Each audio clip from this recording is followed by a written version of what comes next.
realized that I did it again. Hello, everybody. Welcome to the D-Pad. I'm Rick. This is the Patreon Hangout for September of 2023. There we go. I need to find the URL. I keep forgetting that this does not automatically update. Oh, boy. That doesn't automatically update the chat. I have to go in and manually change this every time. It's actually one of the most annoying things that XSplit does here. Let's see. Did that fix it? Hey! Huzzah. Sort of. We have a weird gap at the bottom. We're just gonna let that ride though. That's just gonna be a thing that exists. Oh, what the fuck? Odd. It's very weird because it's going to scroll all the way to the top. It's very strange. But yeah, it is that time once again. We were supposed to do. I should let people know about. So we were supposed to have this hangout last Friday, the last Friday of the month. We do it every month, as close to the last Friday as we can. Sometimes we have to move it a little bit. And about what would that have been? Like 3-ish hours?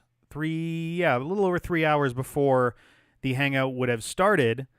I'm sitting down here, so the recording space is in the basement of our new house. And I'm hearing, now at this point, it's been like raining super hard for a couple hours. And I hear what sounds like water, like trickling lightly. And if you've ever had like baseboard radiators, you might be familiar with that kind of trickling water now and then as they work stuff through pipes and all of that. So I was just kind of like, all right, it's kind of weird. It's pretty warm today, so the radiator the heat shouldn't be on. I was like, where is it coming from? I'm like looking to the side of the room, like, is it coming from the other room? I don't think that because there's a boiler room over there. I don't think we have radiators in the boiler room. We have the boiler in the boiler room. And I go and investigate, and there is a pipe that leads to the outside. Essentially it's a housing pipe for the well pipe itself. We have well water. So it's like, little pipe coming through in a much larger kind of pipe like that. And out of the larger pipe, it's just water is just coming in through that. And I'm like, oh, well, that's not great. That's a little bit worrying, considering, one, any water coming into the house like that is a bad thing, but also the boiler room itself, like it's got a concrete floor, or a cement floor? Concrete floor. Cement floor. No, concrete floor.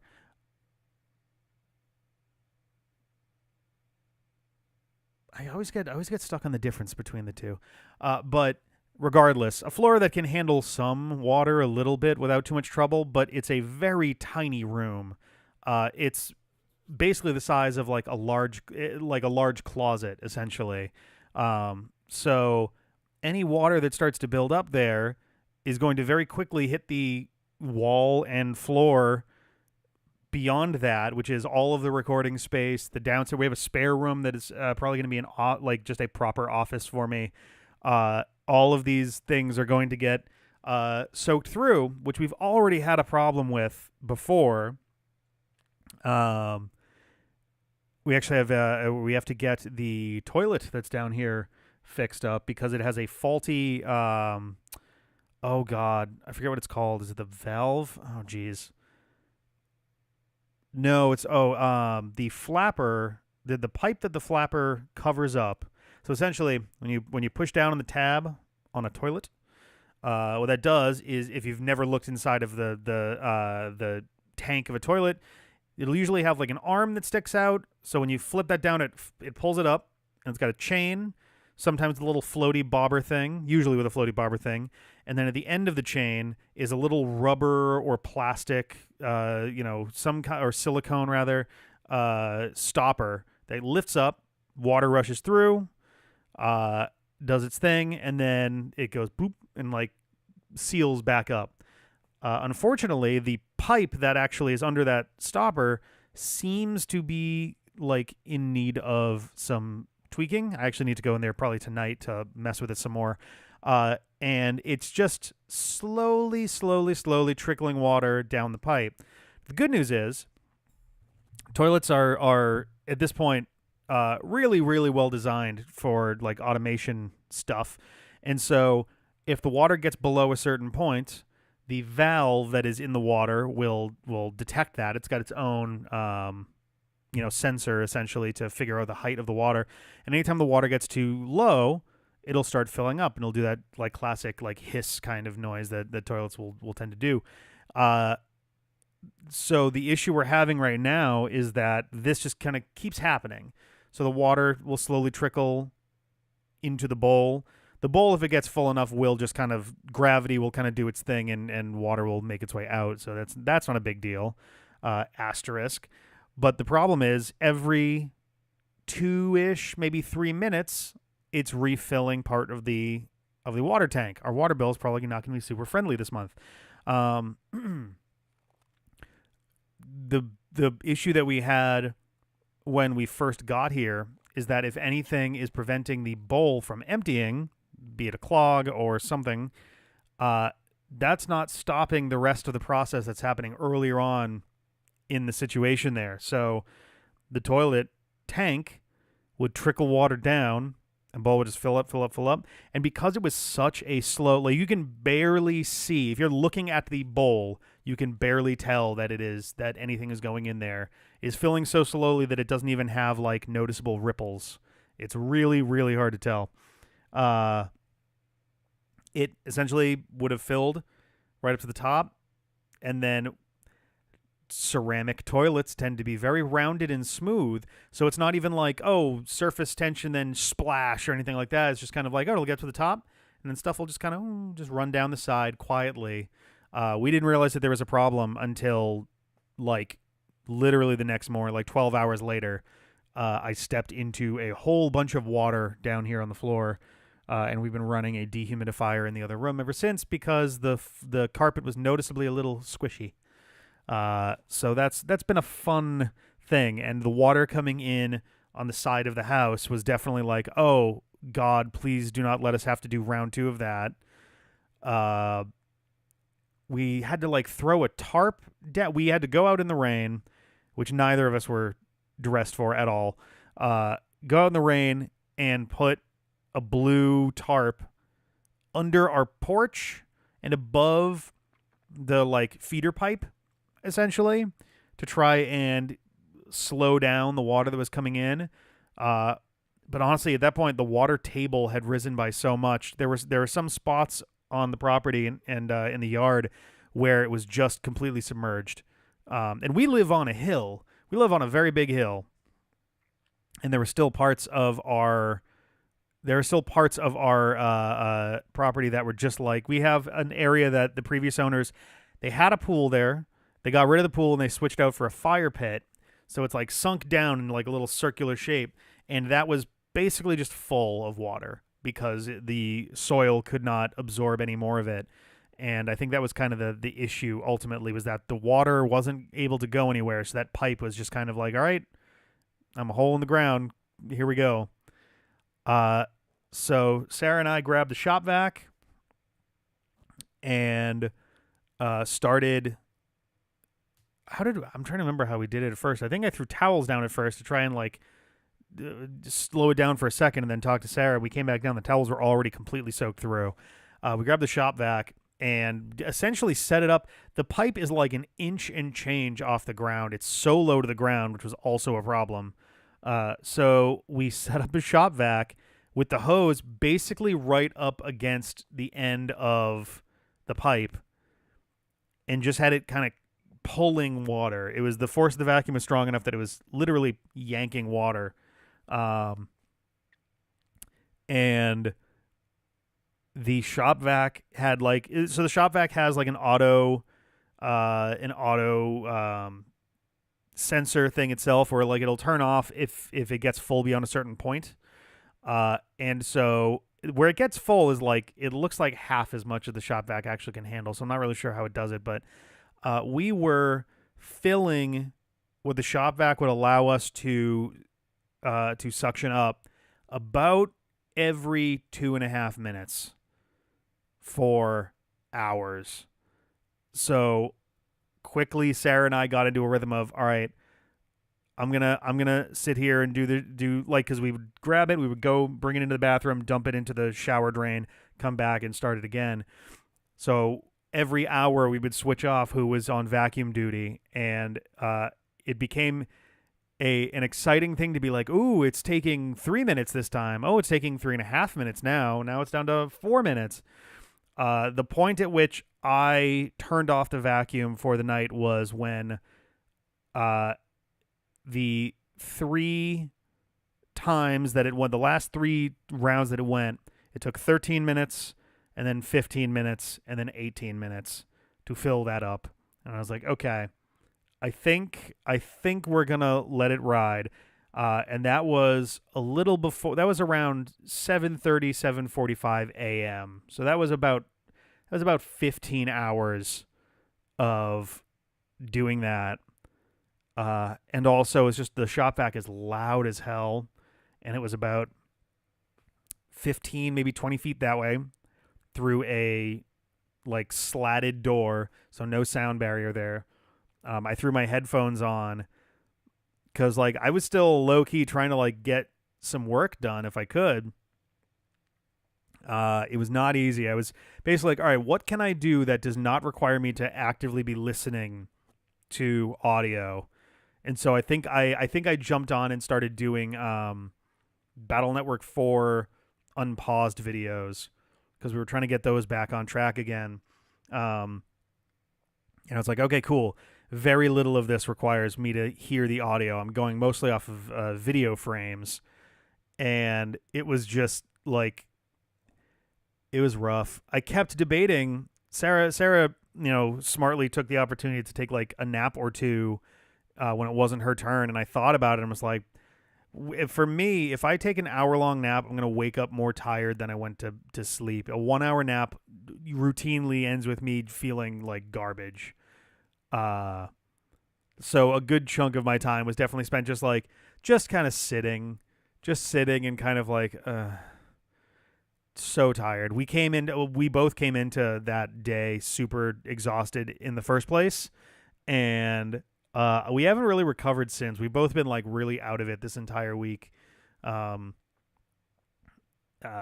Which for me, at the very least, I think for Sarah, it's the same way. It just means like it's very easy to have a hard time focusing in general, but also just be like anything that like feels nice for a minute or two. I'm just going to do that. I'm just going to drift.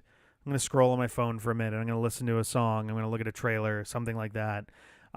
So yeah, this week was a pretty trying one. I actually I can feel the bags under my eyes right now. Last night I didn't sleep super well either. So it's been an interesting thing so far. Home ownership has been a ride. Definitely helps to have spare funds coming in. We have spent a lot of money that we weren't really anticipating spending within our first month of. We have been fully out of the old apartment for about 5 weeks now. I think 5 weeks ago today, actually. I think the 1st of September was the first day where we were no longer. That's only partly true. 1st of September is the first day that we were supposed to be completely out of the apartment, but I was still there for about 4.5 hours. Jeff helped quite a bit on the final day, and after like 6 consecutive days of Sarah and I doing just endless packing and carting stuff around and all that, the final move was we left the apartment. Sarah wound up coming back here, and then it was like 1:32 in the morning or something, and she just crashed down completely, which I was like, yep, that makes sense. Jeff came back. We shuffled our bodies to move things into the car as best we could. I filled up the porch because we didn't have enough space. And Sarah and I came back the next day at like noon. It was really unpleasant because we got in to the house at around 7:38 in the morning. Uh, I crashed down on an air mattress for like, I don't know, 3 hours, and then I got up, put on pants, and Sarah and I went back to the apartment to move all the stuff from the porch. Uh, so I was that first weekend of September, Labor Day weekend, was a rough one. Originally, I was planning on having the special delivery stream number 2 be on Labor Day weekend, because I was like, oh yeah, we got Memorial Day, we may as well do Labor Day for the second one. And like, I knew that obviously it was going to be a humongous challenge getting things, generally set up for that. It was so comically not going to happen based off of how that last night went. I could have made the call that Thursday evening, let alone Thursday night, Friday morning, Friday afternoon. It was very obvious that I was going to be way too tired to get things properly set up.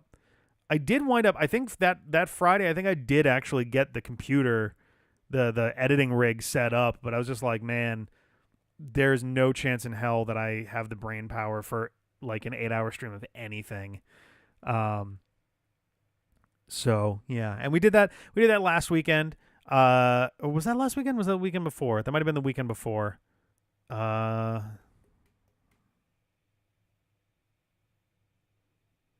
think it was the weekend before.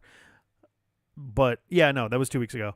But yeah, that is now up. The special delivery Handle Like Eggs number 2. We did Yoshi's Island.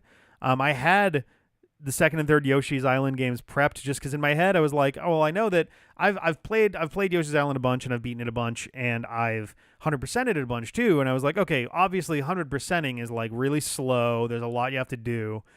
So I'm not gonna focus on that, but I'll just play through the game. It'll take a couple hours, and then we'll try out some of these other Yoshi's Island games. And I have played. I own Yoshi's Island DS, and I was like, all right, cool. I've played some of that. I don't think I've actually beaten it. I may have. I really don't remember.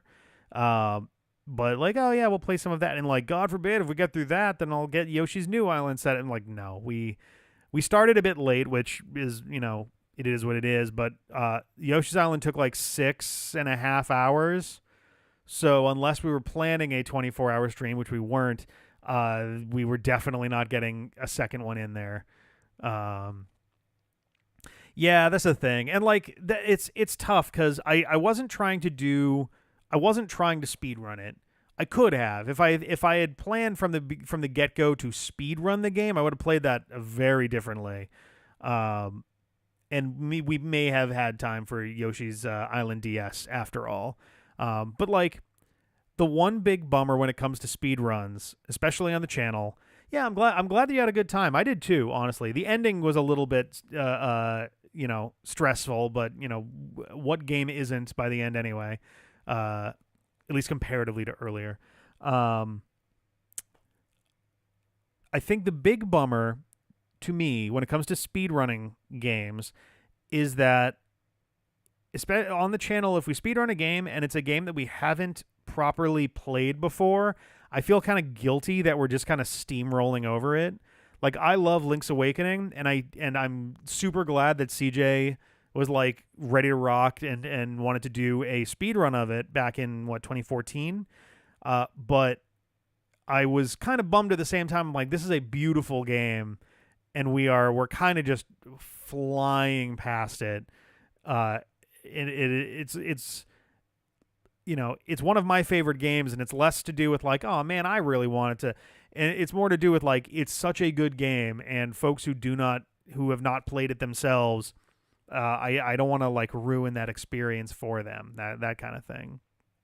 But then we got Link's Awakening on the Switch, and that was I still like the original Game Boy version the best. Not even the DX version on the Game Boy Color, the original version, which I feel like in my head, I don't know if you guys do the same, I always bunch Link's Awakening and Link's Awakening DX together in my head as being like, oh, there's the Game Boy version, the Game Boy Color version, they're basically the same. And they mostly are. You have the photographs in the Color version, you also have the Color Dungeon and the tunics that you can win from them. I think the Game Boy Color, there were like one or two minor tweaks that also came with the Game Boy Color version, but But what I tend to forget myself is that those games came out like 6 years apart. Link's Awakening came out in like late 1993, and Link's Awakening DX was like summer of 1999 or something, or maybe it was 98. No, I think it was 99. I think Ocarina was 98, and then Link's Awakening DX was 99, and then Majora's Mask was 2000 or something like that. But it was very much like, oh, no, you know what? No, Majora's Mask was 99, but that might have been like the end of 99. But regardless, yeah, those games I was just kind of bunched together in my head, but it's like, yeah, no, those are half a decade apart. That was a proper like re-release port. I wouldn't necessarily call it a remaster. Like, I feel like that term tends to mean a lot more than that, but they did turn a non-color game into a fully paletted game. So like, Oracle games were on the cusp of GBA, and that was after Majora. Yeah, and Game Boy Advance was 2001. So yeah, somewhere in the 99 to 2000 zone, because Game Boy Advance and GameCube, no. Yeah, Game Boy Advance and GameCube were both 2001, I believe, because 2001 also saw the release of Sonic Adventure 2 Battle. 2001 saw the release of Sonic Adventure 2 in the early part of the year, and then and then in the middle of the year, Sega announced that they were exiting the hardware race, and then later that same year, they ported Sonic Adventure 2 Battle to the GameCube. Yeah, both of them I think were 2001. I do miss when they were two separate like lines for these things. Though nowadays it does seem like it's weird. They see like, because they were always sort of separate wings, but now they're almost treated like separate industries. Like, I'm sure that people do talk about, Xbox versus Steam Deck in terms of where they want to play Baldur's Gate or whatever, or whatever, but like I feel like the comparisons at this point are Xbox and PlayStation, sometimes Switch, not often, and Switch now versus Steam Deck. Like, it's weird. The home console for Nintendo is now a de facto handheld console. It's very weird. I'm very curious to see what they've come up with for their second. I say their second as if it's necessarily just going to be a Switch again, but they really should hang on to that Switch branding if they can. They maybe probably want to do something different than Super Nintendo or Wii U, because both of those were confusing. They could literally just call it the Switch 2, and that would be clear enough to people that it's something different. But I don't know. I'm excited to see what it's going to be. My guess is they fully properly announce it and put pre-orders out and stuff next summer.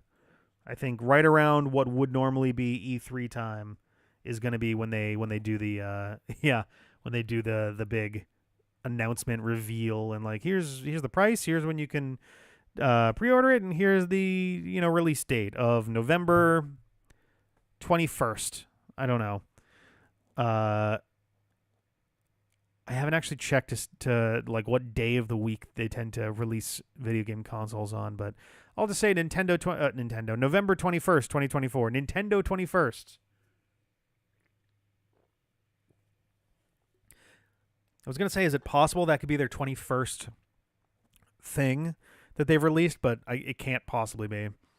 Even really generously, you've got NES, Super Nintendo, N64, GameCube, Wii U, Switch for 7 main home consoles. You can make an argument for I don't know if I necessarily have like the Famicom disc player could be considered a separate one. There's also Game & Watch as a series altogether. Then you've got Game Boy Color, Game Boy Advance, DS, 3DS. I think the DS family all kind of lives under one thing. Like, I wouldn't say the DSi, DS Micro stuff counts separately. The Switch obviously is in there as well already. Virtual Boy, that's 15. that might be it. I think that's it. I think they've put out 15, unless you start getting really generous with splitting of like the DS line or Game Boy Pocket maybe. The Advance SP, which was like, yeah, the Advance SP, DSi, and 2DS.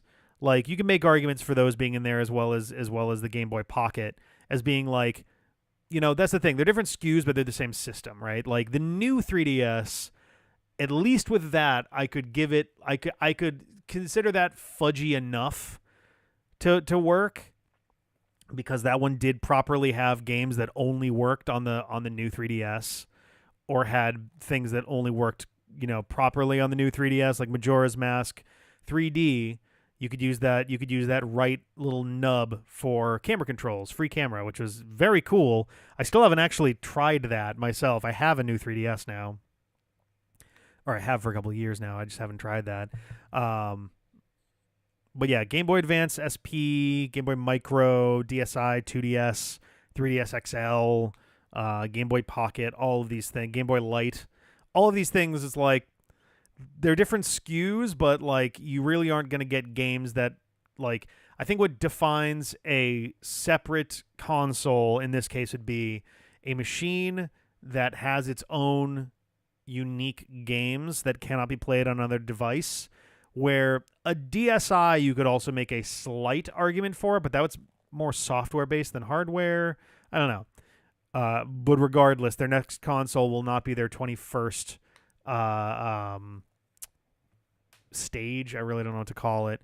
It is at least their 16th though, and you can make an argument easily up to 18, but beyond that you're really splitting hairs. I would think so. You could even facetiously add the Nintendo PlayStation, even though it never came out. There's the 64 disc drive. That is an actual one. And like Satellaview maybe could possibly count.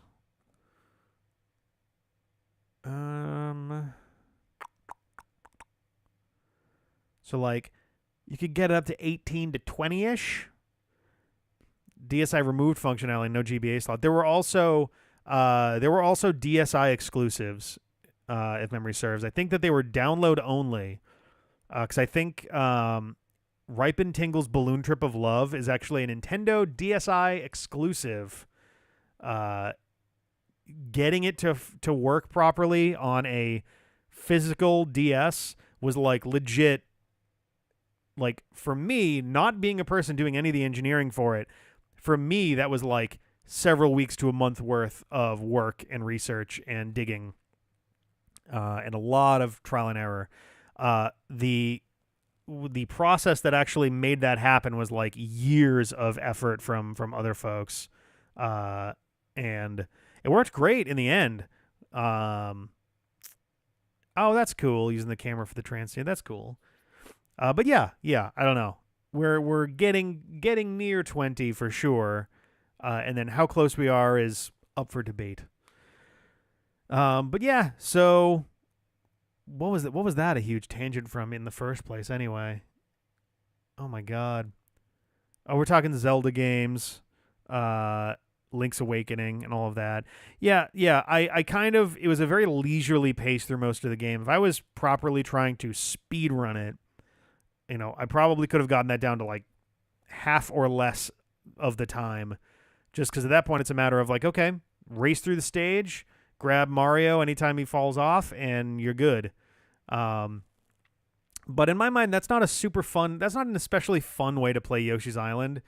Yoshi games are definitely ones where speedrunning them kind of takes a little bit of the soul away. Yoshi's Story is very similar, where it's like, okay, you can play the game just collecting 30 fruit, which is fine, but the game is quite easy if you do it like that. If you just grab 30 fruit and you're done, Yoshi's Story is extremely short and easy. If you try to properly 100% it, getting 30 melons and collecting black Yoshi and white Yoshi, that is a much more stressful experience, because the melons will go away. Like you can't. Some of them you have only one shot per stage to get, and then you have to play it again if you mess it up. Yeah, Yoshi's Story is definitely one where the gameplay is wildly different if you're going for just a casual playthrough versus 100% completion. So yeah, I don't know. At some point down the line, I'm sure we'll come around to doing more Yoshi's Island, Yoshi's Story, those games.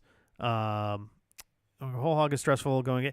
Yeah, there's not like a great middle ground. It's kind of odd. I think for example, in Yoshi's Story, if the fruit was a little harder to get and the stages did not automatically loop you back to the beginning, I think that might make for a more palatable middle ground where it's like, okay, I got to get 30 fruit and they're kind of hard to get, not impossible to get, but they're a little tricky.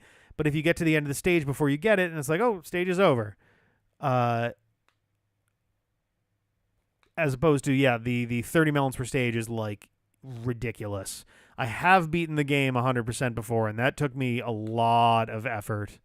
And yeah, Yoshi's Story might be a fun one to come around to at some point. Maybe they'll make for a good. We can make a summer thing out of it, and we'll have a melon. We'll have melons and melon ballers and stuff. It'll be a great time. But yeah, so special delivery went pretty well. We are most likely going to have a third and final one later on in the fall. We're probably going to do it in like mid to late November, vaguely around Thanksgiving time, perhaps. I would normally I would have. I saw the Stack Up organization mentioning that Veterans Day is coming up. It's like, oh, cool. The problem is Veterans Day is also the same weekend of Sonic Expo. And it is also the same weekend that, like, everyone that is not me out of our social circle is going to a thing. And I'm specifically not going because of Sonic Expo. Assuming I still go, I may not actually kind of be able to go. I cannot really justify exorbitant expenses like flights and hotels right now. So I may wind up having to sell my tickets or something, which would be a shame. I actually helped kickstart the Sonic Expo, so I would really like to go, but if I can't, then I can't.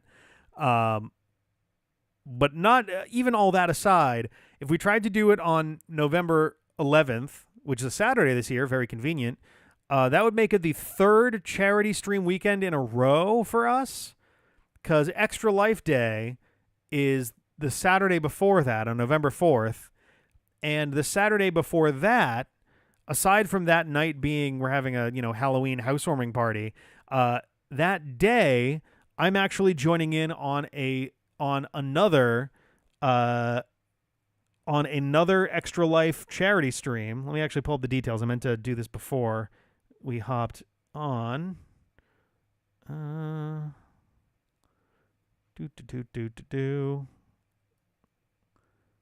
we go. Shaboom. Yeah, so the Mario Party Madness event, which has just a colossal pile of people.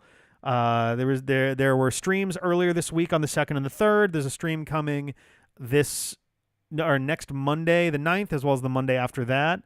And then on the 28th, there's going to be it's referred to as the Halloween Party Double Feature. It's ironic that we are actually having a Halloween party that night. But 10 a.m. Eastern, we are, Jeff and I are both going to be joining in. There's an 8-player Mario Party 6 extravaganza that we're joining in on, as well as Ian and Casey from Born Losers Gaming, among others. And then that night at 8 p.m., so 10 hours later, there's going to be a Mario Party 7 stream that involves like Some Call Me Johnny, Bit Nerd, oh my god, Nathaniel Bandy, a whole bunch of like pretty legit folks for sure. So it's gonna be a great time raising money for the Children's Hospital of Philadelphia. I will be posting a lot more about it as we get closer. I hopped on Discord with Clark the other day to like get some like we're like talking shop, get some info, doing a little bit of a tech run. It actually gave me some great inspiration for how to handle certain aspects of the games for this year. It's actually going to make part of the games substantially easier than I was worried that it was going to be. Because we're further away from a lot of folks, and we've had to wrestle with remote recording, remote participation, and stuff. But I think I've got a good solution now. And that's been coming along. I don't want to say too much about it just yet, but it is coming along. It's very exciting. We already have a couple new commentators already confirmed. It should be a good time. Should be a very good time. I would love to say more about it. This at the end of the month, I'm sure that I'll have something to say about it. And yeah, that'll be a fun thing. It's like probably of all of the stuff that's on that like sizzle reel thing, that is probably the most important one to me is getting that one right. But I think it'll be a good time. I guess we're kind of like floating in the direction of like updates. Tears of the Kingdom. We did not have any this week. We took a week off. We did 20 consecutive weeks. Sometimes the videos got delayed by like a day or two for the week, but otherwise we didn't miss any weeks on the whole run up for our first 100 episodes. And I was like, all right, cool. Let's take a breather real quick. So that was nice. We are expecting to hop back into it this week. Might take one more week off just to like finish catching breath on that. But we have beaten 2. We have cleared 2 of the phenomena. We have the Master Sword. We have a lot of leads right now that we want to follow up on. I set our course for Hyrule Castle because I want to explore the castle that is up in the sky. Try to get our Champion's Tunic. There's also, which may be a bad idea. We'll see. Aside from just, there might be monsters, there's also, I definitely don't want to trigger final boss stuff. I don't know that I can right away in this game, but we'll see. But there's also like the shrines in the Korok Forest I want to clear out. I want to get us grabbing the other memories. We have to go to Lurelin Village. That seems to be kind of where it does require. Okay, that's kind of what I figured. Just the way that the plot for this game worked, it definitely seemed like we weren't just going to be able to run directly towards, the final boss. But I mean, I have a couple pretty good ideas for where the final boss would be. We've already been down into the giant, terrifying pit that just kind of terminated. Though I don't remember if there were any marbled rocks down there. I'm sure it's super unsafe in terms of stuff living there.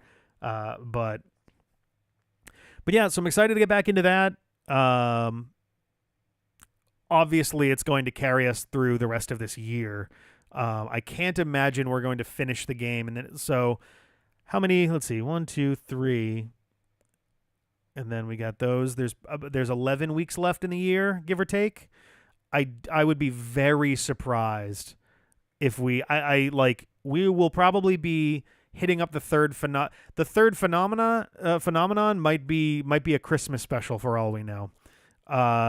That's my best guess on estimation of time, because if we have Lurelin Village to do before we even start, like, we don't have to, we can just go to the Zora thing, but I'm kind of going with the rule of like, yeah, whoever starts talking at Lookout Landing is where we're headed next, and Lurelin Village was the first one to show up there, so we're gonna check that out, and maybe the whole fishing nature of it will lead us to Zora's Domain. But yeah, so Tears of the Kingdom. Okay, yeah, cool. The newspaper quests, we've been like kind of doing them here and there. I did miss a stable that we had gone to since then, but yeah, and honestly, I figure if we wind up clearing out the map and we still have stables to go, nearly every stable is right next to a shrine, and I'll just do a quick tour to go bother each of the stables, Diamond and Pearl, I have beaten the 8th gym leader, Volkner, and John is now in the midst of his run. He has decided to forego the Rock Climb World Tour and is, I think, yesterday's episode was the last one we had recorded. He took down Cyrus and was it Mars? I think no, it wasn't Mars. It was Jupiter at the Team Galactic headquarters. So he is going to be headed. Oh yeah, he actually did step into Mount Coronet. So he is on his way to the peak of Mount Coronet, and then is probably going to beeline it over to is that Sunny Shore after that. I am extremely curious how that gym is going to go for him, because he is not well suited for an electric gym, like, at all. And that's not even counting coverage that the various Pokemon there have. Like, that surfing Raichu is going to be a big damn wake-up call if he goes in there with the wrong dude. I mean, it'll solve it may. The real trick is he's got to, if he tries to attack and he isn't able to one-hit kill stuff, because he is also straddling level 50. Like, he's a little bit above that as well right now. He's not getting the same levels that I did from, like, I didn't fight a ton of stuff, but I did fight some folks during the Rock Climb World Tour. So he's going to be coming at that probably like in the 53-ish range. Like, the levels will help, but, like, you know, anything that's got a double weakness is going to be a real problem. And some of those coverage things I might catch him off guard if he's not careful. George Dude fortunately has Sturdy, so I'm never terribly nervous about throwing him out if he's got full health. The worst case scenario is some kind of horrifying fire move that then leaves a burn, right?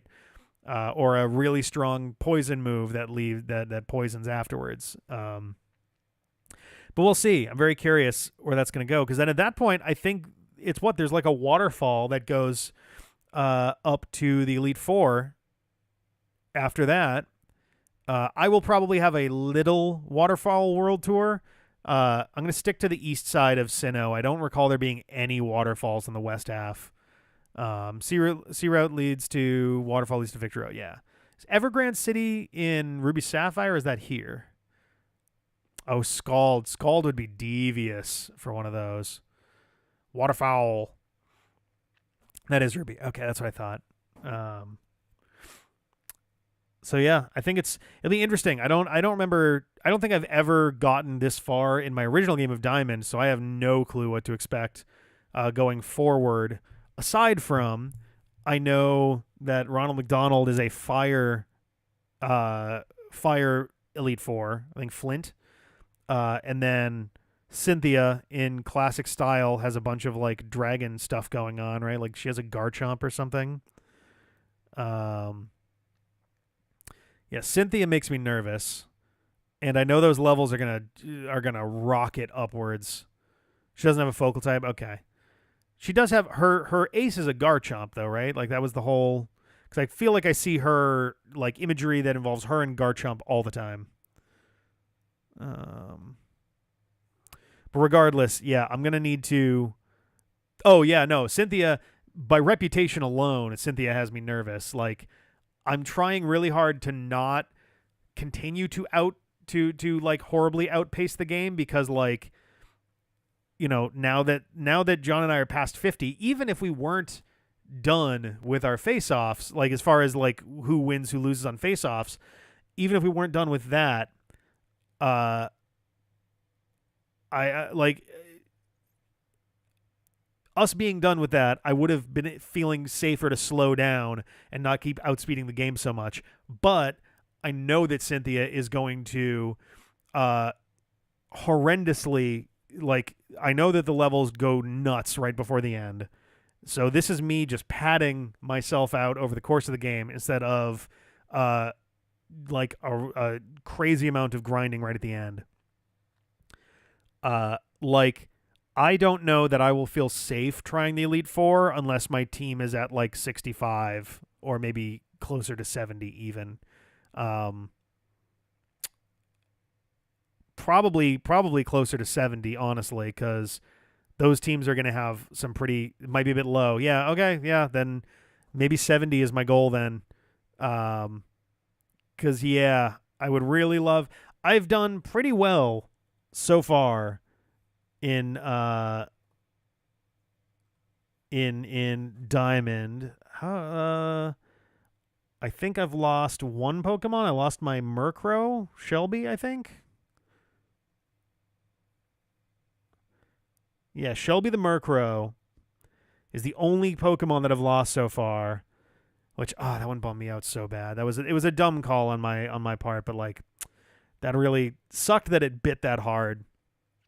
But yeah, I would really like to not just completely bite it right at the end. And I know that Cynthia is literally, I think the Pokemon subreddit just got through doing a like ranking of the toughest champions in the franchise, and Cynthia won over, I think, Iris. And then I'm trying to remember, I don't think Kukui was number 3. He might have been number 4.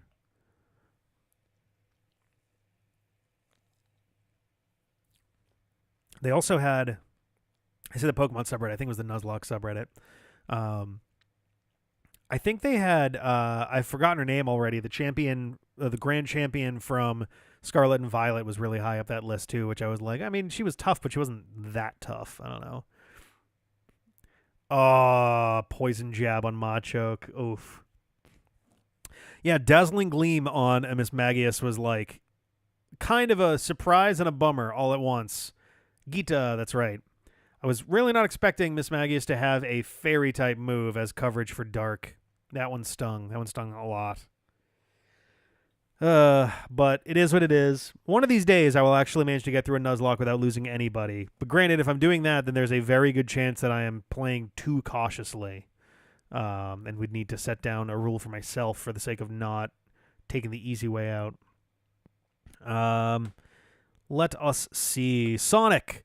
Sonic Frontiers is back once again. I have heard through the grapevine that this Final Horizon DLC is actually pretty meaty, which I didn't quite expect. I wasn't expecting to be like, okay, you run in here, and then, like, I was expecting, okay, we'll run in here, and then it's kind of like a mini chapter. It's like, no, it kind of feels like just an alternate final island. So we're going to be at that for a little while. It is also hard. Some of it is definitely like proper difficulty for sure. Some of it is a little bit wonky controls or mechanics. Knuckles flying is extremely clumsy. Like, you hit A to go into the air. For one, there's a different... He has a double jump, I think, but you have to like really lightly tap the button, because if it's pressed in for more than like a microsecond, he'll go into his glide, which involves him stopping dead in the air no matter what velocity he had before, and then really fast forward, which is really not conducive to like good platforming. If anything, I've tried to use that to cheese landings to make them a little easier to just like flip in the air, flip in the air, flip in the air, flip in the air, flip in the air, flip in the air, flip in the air, like trying to line up my landing as best I can. We'll see. It's been tricky. It's been good so far, generally. Knuckles' chunk so far feels weaker than Amy's by like a good stretch. And I'm curious how Tails plays. I haven't gotten there yet. But so that's going on. I would love to be able to have it done. It's not going to happen. I was going to say I would love to have it done before Sonic Superstars, but no, I don't think that's happening. Sonic Rivals 2, we have reached the end of the stuff that Jeff and I recorded a million years ago, so we will have to resume Sonic Rivals for a little bit. I'm hoping we can get through Knuckles and Shadow before we have to pause it, because there's no I'm not going to have us do 3 Sonic games at a time. That seems like way too much. Sonic Frontiers, the DLC has been fine because like I've just been kind of doing it solo, which is easy to record, easy to edit, pretty low key in a lot of that. But I don't want to have Sonic Rivals 2 and Sonic Superstars all like both running at the same time along with Sonic Frontiers. So I think in 2 weeks, I want to say, we will be pausing Sonic Rivals 2 to get into Sonic Superstars.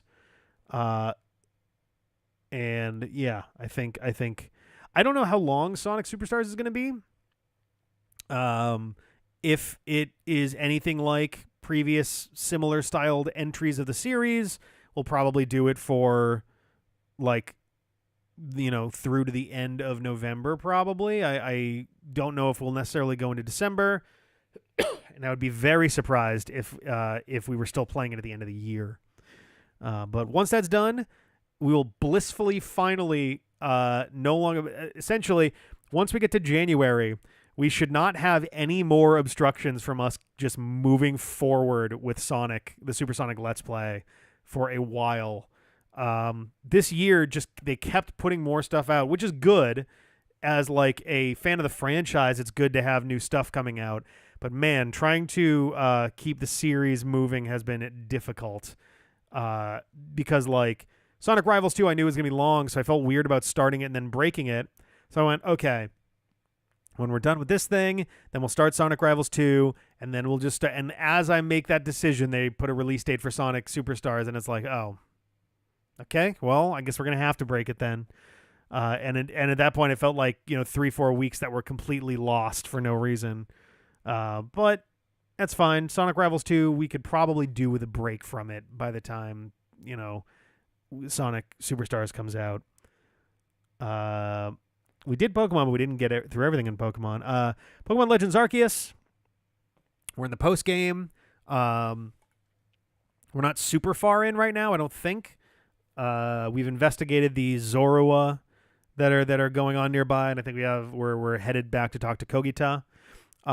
In the week after that was recorded, up until last weekend, or not up until last weekend, up until like 2 days ago. The massive mass outbreaks, I think, are part of the Daybreak update, which is not really called out at all in the thing. But yeah, that makes sense then why it was considered a side quest and not the main quest. Because I think in the main quest, we're going to talk with Kogita, with Volo, and I think that side quest is where we've got all those question marks to investigate. But yeah, in the week and a half after we recorded that, I started my own playthrough on my own profile, the same profile that my Brilliant Diamond run is in, and I have caught up completely with an even more filled out dex. My dex in my personal file, I figured I'd go living dex because why not? Is up to like somewhere in the somewhere between 200 and 220. I think it's like 204 or 206, something like that. Like, it is quite far along. And yeah, I find it very funny that one of the side quests you get really, really early in the game is the one that's like, oh, I want to find a Cherim. In neither of my games have we seen a single Cherim yet. So that'll be fun to figure out. I assume that it's fairly early in the game, but in a very specific location that we haven't really spent a lot of time at. One of the little springs or something. Oh, it's only in trees. Yeah, that would explain why. Because, usually those have Burmese and Wormadams and such. But I wouldn't be surprised if it's in like one of the first two areas and you just have to get lucky with the tree, or if there's certain kinds of trees that are like visibly, cherry blossom trees or something that can do that with. But yeah, so that one's coming along. We don't have any more recorded yet. Peter is very busy on the weekends right now, so we'll probably try to organize a couple like midweek recording sessions here or there to finish that one out. I would be real surprised if we were still playing that at the end of the year. There's no tell at all, even better. So a lot of Burmy fights, great. but yeah, so I'd be really surprised if we were like, unless we have like 2 or 3 weeks in between each session, like that goes up on YouTube. I would be very surprised if we're still playing that at the end of the year. Which would be kind of nice. It'll be nice to stream to kind of whittle down the stuff. I mean, I'm also fine with just taking the bird and flying around low altitude, checking where there's trees that are moving, and just kind of slowly working our way across the map and like going, okay, not this area, not this area, not this area. Pokemon Sword, the Crown Tundra, we got that started as well. We're not super far into that, I don't think, either. I know that a big part of Crown Tundra is your ability to kind of legendary farm. Excuse me, my God. But I know that we have like our 3 mysteries that we have to solve. We're in the midst of the first one, and I think we need to head down like the hill to do whatever's next there. We may try and keep that one with both Ben and Jeff if we can. Ben actually did make it out to the new house to record for that one, so like that's the thing. Like, all right, yeah. It might be where's Alpha? Oh geez. But yeah, no, I don't know. The if we can keep the series with both of them on, I would like to do that. I'll have to poke Ben to see when he wants to come out to do some stuff. We have to make it worth his while. We have to get some like Final Fantasy or something along those lines in there too, so that he's we have the carrot, the carrot on the stick. But yeah, it is moving again. I had an estimate early on that it, like the Isle of Armor, was going to be in the ballpark of 20 episodes. I also know that when the Crown Tundra is done, when both DLCs are done, you have a new tournament back in Galar. Like, it's an updated version of the final tournament. I don't know if there's anything else that is added in besides that, but I figure we'll do that right at the end, and then it'll be and then that might be kind of the end of the line there. Max Rated Adventures, nice. We did in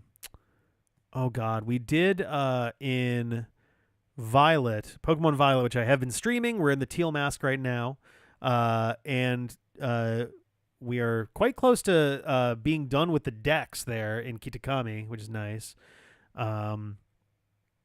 We did wind up for the Mightiest Mark Mewtwo. We had a coordinated effort with 4 of us, and that was a lot because the match is so long and you can't run from that one when you've got people in there. And the best case scenario, if you knew that things were going south, was to intentionally get knocked out to waste time, like to burn time from the timer there. That was a lot. We got it, but like, goddamn, that was a stressful endeavor for sure. But yeah, that's where all the Pokemon stuff is at right now. Mega Man, we still haven't gotten the weekday stuff moving yet. I'm still trying to like figure out logistics for something. It's dumb. It's at this point, it's gonna be so not worth all of the wait, but it'll be nice to get things moving again. Provided I'm not just buried in other stuff that needs to get done, then that should be live again this month. Again, Street Fighter Cross Tekken. Street Fighter Cross Tekken is going to be hilarious because not only has it been recorded since almost a year ago, we recorded an intro for it almost a year ago also. So we're going to get to see the old apartment one more time via the intro to Street Fighter Cross Tekken. So that'll be fun.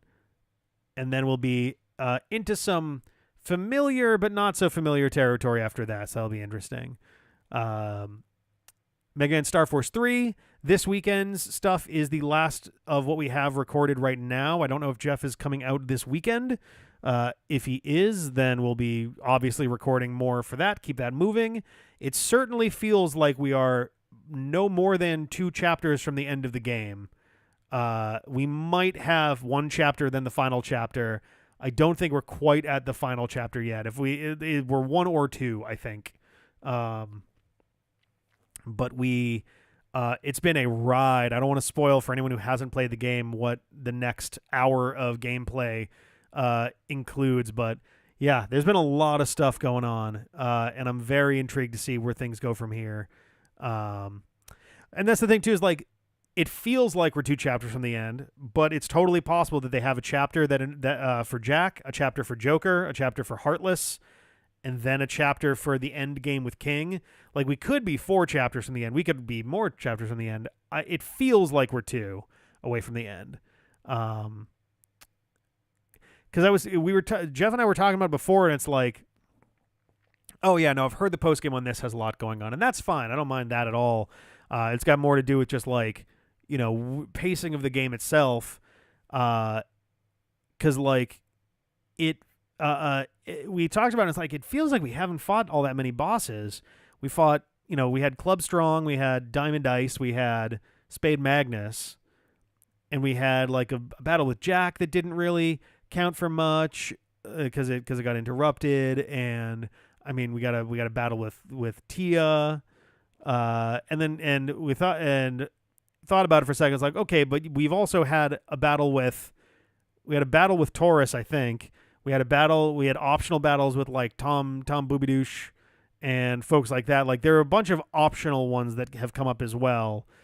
Like, we're not that devoid of boss fights. Usually the DS games have had like a dozen, like 12 to 16-ish.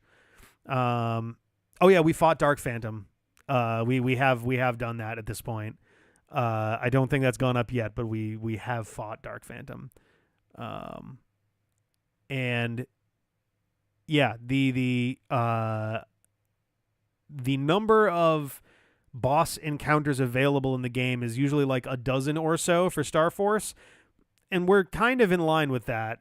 Like, we're getting close to that right now. So like, if I'm sure that there's other encounters that we haven't run into yet, either plot wise or just side extra fights, but yeah, I don't know. I think it feels like we're getting relatively close. But I don't know. We'll see. For all we know, this is going to stretch out a long way still. But I'm enjoying it so far. It's been really, really good. Let's see. Kingdom Hearts, no real updates there. We still need to do Unchained Key. We have watched Kingdom Hearts Key. Going to watch Unchained Key. I don't know if that's a possibility for this weekend. I was like, maybe we'll do this weekend if Jeff's around. I thought about it. It was like, unless Sarah and I get like 14 hours of sleep on one of the 2 nights, I don't know how likely that's going to be for us to have that much focus. I don't know if anybody's familiar, but the cutscenes for the full length of cutscenes for Key and Unchained Key get pretty long. The version that we scrapped together for Key is basically the directly plot relevant ones.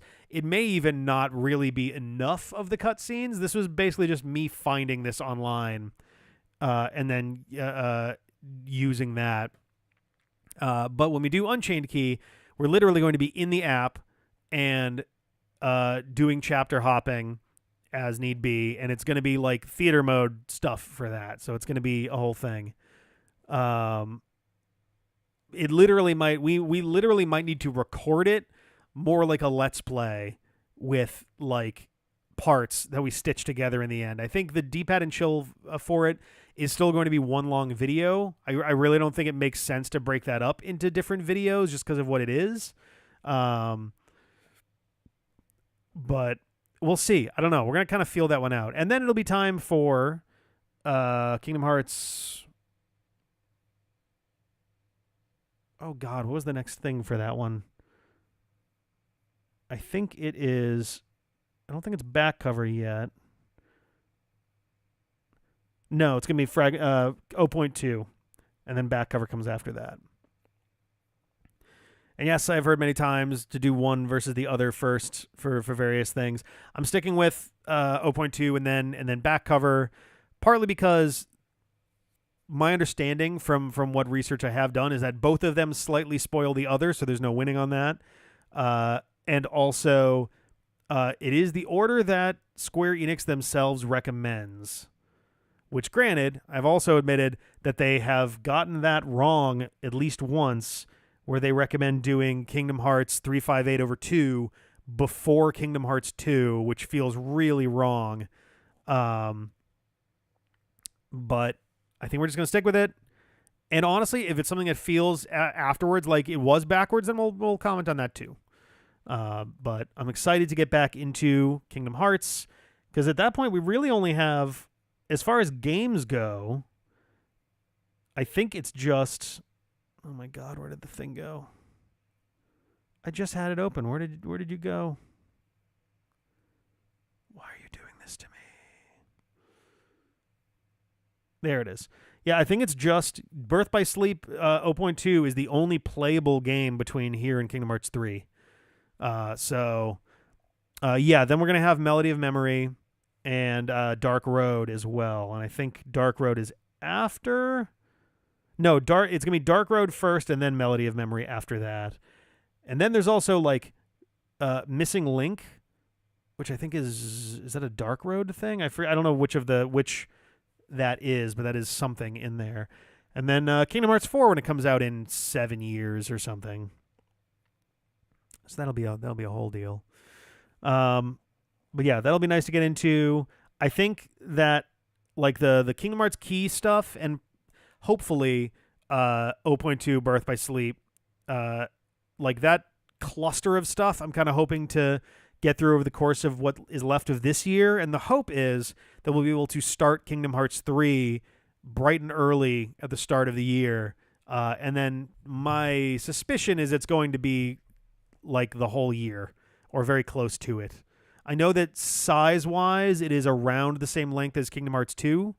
But I also know that there's a very good chance that we're not going to necessarily have episodes of it every weekend. So we will see. Final Fantasy VII got started again. I didn't realize until I went looking afterwards that John was there for all of the previous episodes. So that may be something that I coaxed John out with a little bit. You know, I'm like, all right, yeah, we're not in the middle of your chapter of Pokemon, so come do some Final Fantasy VII or something.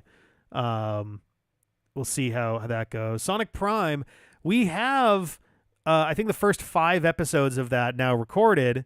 I've been trying a bunch of sneaky tricks to get it onto YouTube, and nothing has worked so far. I'm trying really hard to not just pare it down until it's 3 minutes long and just barely gets by copyright.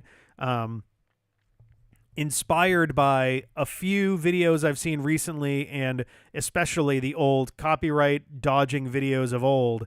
It's like, oh, hey, here's a whole episode of an anime, and it's like moving around on the screen and getting bigger and small. I had a little Sonic sprite running across the bottom of the screen, and it sort of worked like a progress bar too, which is kind of cute, but it still got flagged anyway. I was like, I am debating re-uploading the very first version of it that I made, looking for the stuff that it considers copyright flagged, and just muting that segment and seeing if it lets the rest of it fly. Because if one section gets killed, but the rest of it is able to go up, then that I would count as a victory, and I will live with that, and we'll figure something out.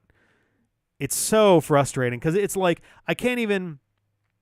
it's not even like it's Wild Brain's fault or anything. They were actually really good to us about Mega Man Fully Charged. They would occasionally claim videos for that, and I was like, yeah, that's fair. We're just kind of doing a commentary track, so I don't have a problem with that. But the videos were never blocked. Netflix is like, no, your shit is blocked, and it's like, okay, all right. So that's going to be an interesting thing to continue to work around. And like, to be clear, I'm not trying to infringe copyright. I'm not trying to replace the act of watching the show. It's mostly just a matter of like, all right, I just want to put these videos out so that people can enjoy them, including the people who worked on the show. Because a bunch of the folks who worked on that show were people who worked on Mega Man Fully Charged, and they really liked our series on Mega Man Fully Charged. And now we are 2 8-episode seasons in, with the final one coming out soon, and I'm like, fuck, we got one video up, kind of, and I'm trying to replace that video. I'm trying to completely re-upload a better version of that, And it's been stressful. It's been really frustrating. Um, Nothing looks fucking skeevier either than putting up a video and going, actually, here's a URL you can go to. You can watch this whole thing, as if a billion videos exactly like that don't exist on YouTube, where they take you to fucked up virus-laden websites full of just garbage. And I don't know. It's very frustrating. Obviously, Netflix is not going to respond to any kind of like attempts to. I have tried to appeal the decision, and it flipped around like immediately. So Netflix has people who check their shit very regularly. So I was just like, okay, well, this is not gonna go super well for me then. So doing my best. I would really like to get the first one of those up before season 3 starts. It'd be really nice if I could get that going before the show is fucking over. We'll see what we can do. That might be everything that I've got like direct stuff to comment on. There's a bunch of sizzle reel stuff that's in progress. The Best of the Legendary Let's Play, I think, should be coming back this weekend. I was originally trying to have it be every Sunday, and then stuff got crazy busy, and I was like, okay, I need to pause on that for a second. But that should be coming back this weekend, I believe. Continuing with one every Sunday if I can manage it. Dun, dun, dun, dun, dun. Trying to see what else we got there. We should be having some new shirts coming soon. Yeah, there were 8 episodes of season 1 and 8 episodes of season 2. I think season 2 focuses on Shadow a bunch. Because I think he's like visibly on the outside of whatever's going on for most of season 1, but he at least seems to be aware of stuff. And I think season 2 is him actually getting involved. Doop a doop boo boo. Yeah, no major updates on anything else for right now. Yeah, nothing else right now. Any hints about the third games? That is being kept basically under wraps. The only thing that I've said so far is that we have a couple new commentators already in the works and some already confirmed. It's an interesting batch. We have some exciting new faces to add to the roster for that. I think we have a really good collection of games this time. It leans a little bit Nintendo heavy, and that's mostly because I was trying to accommodate for remote stuff using Nintendo Switch Online in a couple places, and then I found a better solution that doesn't need it, but now it's too late to change it. So, whoops. Excuse me, maybe a little bit Nintendo heavy. Tried to keep it not overly first-party heavy just in general, too. But yeah, I think it's a good set of stuff. It should be interesting. It should be very interesting. I'm very excited to see what people think of that. There should be some more announcements for it coming in the next 3 to 4 weeks, I would say. And yeah, we're actually in the midst of coordinating recording schedules with folks, so it should be an exciting time. Streams that are going on. My House continues with CJ. I think it is his turn this week on this Sunday. There's also Barrow Trauma, which is on an off week this week. He'll be back next Sunday. Pokemon X and Y continues. They have made it through 6 gyms, through 6 face-offs. I believe Dave is, is it 3-3 now? I think it's 3-3 now. Dave got up to 3-1, but I think it's now back to 3-3. And they are on their way to the 7th gym, which I'll be very interested in. This is the chunk of the game that I was interested to see how they do in, because folks who watched, when I did Pokemon X back in the day, know that right around the 7th gym is where the sky fell on me. And shit went sideways extremely hard. So we'll see how that goes. I'll probably be tuning in for a lot more of the I guess the rest of this year's streams, because chapter 7 and 8 and 9 are a little bit chunkier than the middle of the game, which is very fast. X and Y has an extremely fast middle of the game. Oh, nice. Yeah, the 7th face-off. I was very proud of myself for finally winning one, though I think at that point I'd already lost.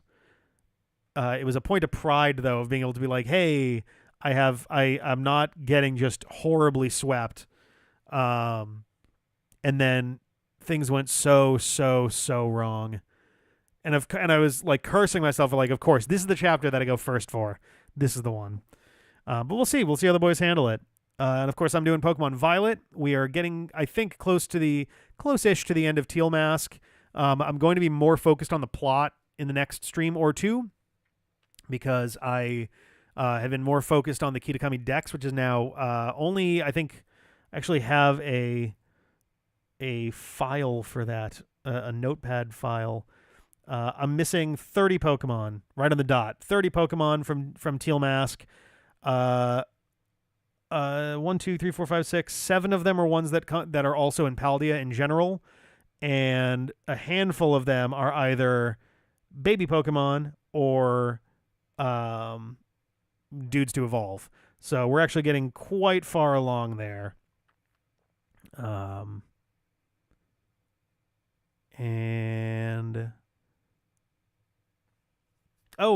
Thursdays I've been doing Kirby Canvas Curse. The last stream was kind of a bummer. We got through Waddle Dee, but I could not obtain the missing medal, because that one is bad. That medal is bad. Mad Mechanism medal number 2. That shit is bad. We even tried to go back and get Kirby with spikes, and as soon as you take damage, you lose the power, so you literally get one shot per series of lives, or you'd have to restart the entire stage. And the stage has an extremely long, frustrating auto-scroll segment right before it. So, yeah. Now, I understand that Meta Knight is also an easier way of doing that than just whoever. So, my hope is, when we get to Meta Knight, I start the stream nice and early so I can get lots of extra lives and then use them a lot on that part of that stage to try to attempt it. Because that medal sucks. That medal super sucks. And then I went and did like the paddle, like the breakout style sub game. And it's like, oh, here's level 1. It takes like 5 minutes to play through. Here's level 2. It takes like 6 or 7 minutes to play through. Here's level 3. It takes like 20, 25 minutes to play through. And I was like, oh. And I could not get out of the area that I was in. I got through like 13 stages of it. And then I was like, oh, no, I died. And I fell short of an A rank. And I was like, I think I'm done. So we'll come back around to that at some point. Maybe not immediately, but I think on Thursday I'm going to be starting. I want to say DDD is next, and Meta Knight is number 4. So that'll be all of those, and then we have to do the Rainbow Run. The first 5 or 6 streams of Canvas Curse are going to be for a number of medals ranging between 3 and 7. And that's going to be like 15 hours of gameplay for maybe 7 medals out of 250. So that's going to be a thing. Extremely likely that we will be playing Canvas Curse until the end of the year. Even if I don't miss any Thursdays. We got, I think, 11 or 12 Thursdays left before the end of the year. I think it's extremely likely that we're going to be playing Canvas Curse until the end of the year. This is, let me pull up the list. This is maybe oh,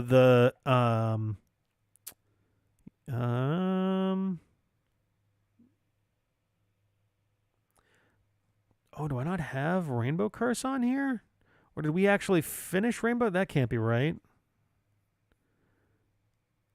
Oh my God, there's no chance that we 100% in Rainbow Curse. Oh no, there it is, Kirby and the Rainbow Curse. yeah, there's a couple things that honestly I feel like Canvas Curse is going to be the uh, least fun of the entire Nightmare series. I think the Nightmare in the Dreamy Let's Play series, Canvas Curse is going to be the worst segment of the entire thing. I think that can obviously change, but feels like strong odds. And I say this as someone who tried 200% Mass Attack as a kid and failed. So we will see. We will see. Squeak Squad is going to be great because we actually did 100% that the first time around, and your reward for 100% is extra mode. So I'm just going to play extra mode. I'll 100% it too. But technically, we've already 100%ed Kirby Squeak Squad. I'm just doing that because I want to come back to the game because I liked it. And then Superstar Ultra, like Superstar, is basically just going to be powerless arena fights. So that's going to be a great time.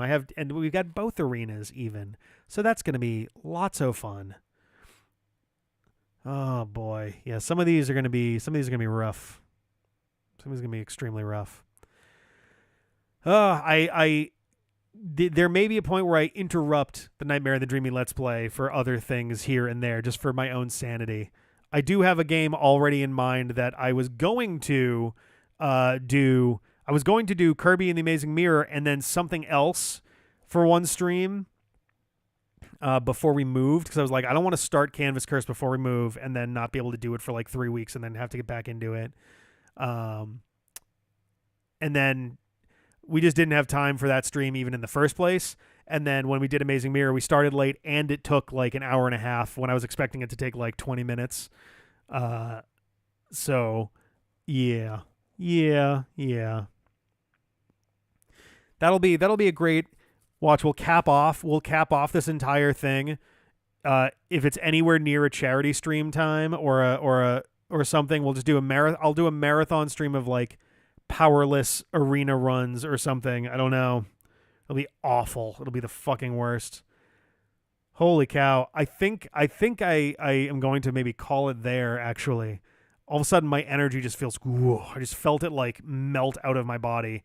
Lots of good stuff coming up. We've actually been super productive on getting series back on their feet. Getting old streams up has been great. Either tonight or more likely tomorrow, I'm going to take time to actually get what I need to get recorded to get the Nightmare streams moving again. The Nightmare stream VODs. There's one video that's holding it up, and then once that's clear, all that shit is gonna be good to go again. So yeah, it'll be good. It'll be nice to be fully caught up on streams. Right now, we're caught up on everything that isn't Nightmare in the Dreamy Let's Play or the Brother Lock. And the Brother Lock is now up to the 3rd face-off, and they're currently in real time one stream past the 6th face-off. So we are catching up. And yeah, no, it'll be a good time. It'll be good to have that. It'll be good to have that clear because I literally have a file that I keep that is just for keeping track of the streams that need to the VODs that need to go up, as well as labeling them so that the downloaded versions of the streams that I have to download within 2 weeks or Twitch gets rid of it, like how we lost one of the Anindo streams. I've had to download the Brother Lock streams within 2 weeks, and I have all of them. I haven't lost a single Brother Lock stream. So it's helping me keep track of that and titles and all of those things. Once we catch up, it'll be so much easier to handle all of that stuff. It's been a lot. There's been a part of the reason videos have been kind of awkwardly spaced out and stuff, and Unpause has kind of started and stopped. Aside from on that one, the next 2 videos are gigantic. I almost got, not the next video, but the video after that exported, and it failed after 4 of about like 6 hours, and that was a big bummer. But yeah, keeping the streams moving has been kind of a heavy lift that we're nearly done with, so that'll be good. But yeah, the year of clear continues. and we'll hopefully be clearing a bunch of these things off of our list as we get closer to the holidays. So, all right, I'm going to peace out. Thank you guys very much for hanging out. I think both the look and layout and format of these Hangouts is likely to shift a little bit as we get into the new year. I want to put together a nice overlay. I want to structure these a little bit differently. But I'm kind of workshopping a couple ideas on that, and including on the screen will probably be a link to our Patreon, which anybody who's watching the VOD for this, if you head to patreon.com/dpadfm, you can head over there, where there will also probably be a few tweaks and changes in the coming year now that it's got that smudgy, ugly-ass logo that I fucking hate. What a terrible idea. All press is good press. Haha. So dumb. So dumb. Terrible. Terrible. Yeah. Anyway, I'm going to get out of here. Thank you guys so much. And please come down to... Oh, what is the actual... did you put a link? You didn't put a link. Oh, okay. Go to MarioPartyMadness.com for more info about the Children's Hospital of Philadelphia series of Extra Life streams that Jeff and I are going to be joining in on the 28th, 10 a.m. Eastern. And then we are going to be doing an Extra Life stream ourselves the following Saturday, with the details to be announced. Probably not next week, but the week after that, I think. And then yeah, we'll be on our way, marching to the end of the year. Thank you guys. I don't know what, if anything, is going to be a Christmas special this year. There's been so much happening that it might be kind of a light year on that front, but we'll see. Thank you guys so much. I'm going to get out of here. Have a good one, and bye.